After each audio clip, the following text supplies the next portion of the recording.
আসসালামু আলাইকুম রহমতুল্লাহি ওয়া সুপ্রিয় দর্শক বন্ধুরা, আপনারা কেমন আছেন? আশা করি সবাই ভালো আছেন। আপনাদের দোয়াতে আমিও আলহামদুলিল্লাহ অনেক ভালো আছি।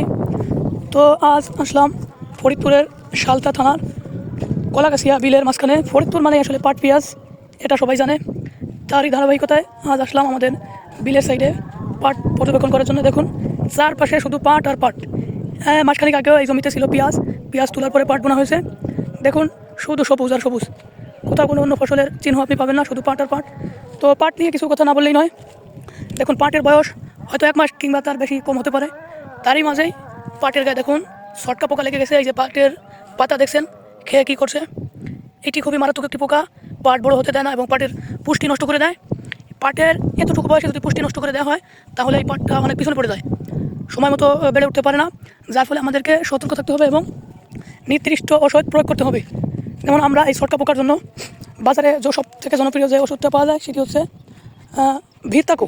সঠিক নাম হচ্ছে ভিরতাকো, আমরা আঞ্চলিক ভাষায় বলি ভের্তুকি। এই ওষুধটা খুবই কার্যকর ওষুধ। এইটা দিলে আল্লাহর রহমতে 2-3 দিনের ভিতরেই আপনার পাট নিয়ন্ত্রণে চলে আসবে এবং ছটকা পোকা যা ছিল ওটা মরে যাবে। তো এখন স্প্রে করলে আর সম্ভবত 2 বার স্প্রে করলেই মোটামুটি পাট বড় হয়ে যাবে। তখন আর স্প্রে করা লাগবে না, আর শুধু কেটে নিয়ে গেলেই হবে, তখন আর পোকা থাকবে না। আর এখন যদি আপনি স্প্রে না করেন, পাটও বড় হতে দেরি হবে, খুব ভালো গুণগত মানও থাকবে না, এবং কাটার সময় বেশি পরিমাণে আপনার ছটকা পোকা থাকবে। কাটার সময় কৃষকেরা সুস্থ মতো কাটতেও পারবে না। ওই পোকা মানুষের গায়ে লাগলে খুব চুলকানি শুরু হয়। তো সব দিক বিবেচনায় ওই ওষুধটা আমাদেরকে খুব উপকারে আসে। তো দেখুন, শুধু পাট আর পাট, পাট ছাড়া চারপাশে আর কিছুই দেখা যাচ্ছে না। পাট পেঁয়াজ মানে ফরিদপুর, এটা সবার অজানা নয়। দেখুন বন্ধুরা, শুধু পাট আর পাট। তো ভালো থাকবেন, সুস্থ থাকবেন। আল্লাহ হাফেজ, আসসালামু আলাইকুম।